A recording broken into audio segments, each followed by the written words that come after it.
Frank, you guys come away with the big win. What was the mood like there in the locker room? You kind of tell we really weren't too excited. We didn't play our brand of football. So we got to just get better tomorrow, watch the film, and just get better, ready for next week against North Texas. What do you think was lacking? I just think on the offensive end, we went out there, had another turnover for a touchdown, and we got in the red zone. We didn't capitalize like we knew we could, and then we got down there once again, had a lot of unsportsmanlike I had with myself. So stuff like that we got to just get better at, and that just can't keep happening. Frank, I want to ask you about the offensive scheme. It seemed like you guys were focused on going down the field a little bit in this game. Is that kind of a function of what East Carolina was doing defensively? They just loaded the box. There was always an extra guy in the run game. So, they were giving us no choice but to throw the ball. They're kind of challenging us to do that. I think Coach Burke did a great job just calling the plays, and the receivers and the O-line did a great job of just doing their job. Frank, how much do you have to change your approach as a quarterback when you know you're going to be looking for some big plays down the field? Is there anything different about how you make your reads or anything like that? No, just trust the play call. Trust your protection. Trust the receivers are going to do what they're going to do, and just go out there and just play football. I know Josh Cephas had the 84-yard touchdown catch. It was a school record reception. It seemed like you kind of pump faked and maybe drew the corner in on that play. Can you take us through what you saw on that one? It was just a little RPO, the post in the wheel, and with a flat, then there was a wheel backer. He tried to play, the rail route at first, and then he tried to get off of that and, play Oscar. So I kind of pump faked because I was going to throw it. And when he came to get Oscar, Cephas was wide open. I threw the ball to Cephas. He did a great job of just getting some yak after the play, and I think that was Ty Keep blocking for him or whoever that was. Did a great job of just blocking. So hats off to those guys.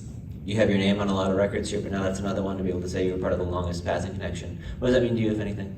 Yeah, it doesn't really mean too much to me. I think that's more for Cephas because he did all the hard work. Speaking of Cephas, he became the second road runner with 3,000 receiving yards. The other one was Franklin, so you've thrown to both of them. But what does it mean having him out there catching passes for you? He puts all the work in throughout the whole week. I have the utmost trust in him. He's proven that he deserves that. And throughout the whole week, he puts a lot of work in. He's a hard worker. He's a great teammate. And then on Saturdays, he goes out there and proves it. When I see him out there, I know it's a one-on-one man coverage or something like that, go give him a chance, and he always makes me right.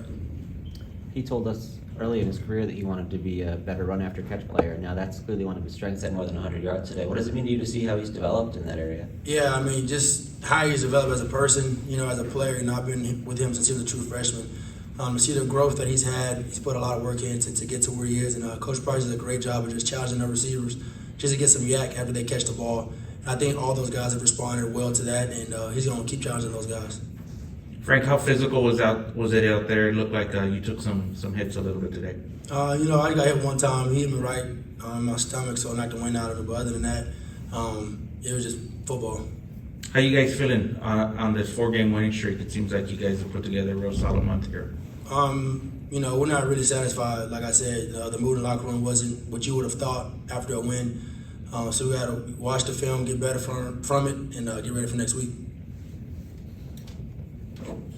Frank, we talked the last couple of years about all the different comebacks, fourth quarter drives, and close games you've been a part of. Now it's a few weeks in a row that it's been pretty comfortable down the stretch that you guys had a little bit of a lead. What is that like for you as a player after the way the last few years have been? Yeah, it just means a lot, going out there and defense doing a great job of giving us the ball back and stuff like that. And having a lead like that just means a lot.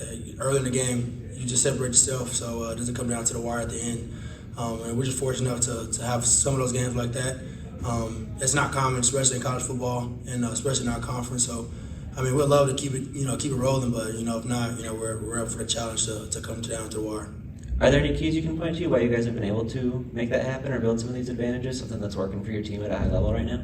I think we're just playing great football from the offensive end, defensive end, and special teams as a whole. So, I just think we just keep doing our jobs, doing our 111th, and just playing our style of football. I think we'll be fine.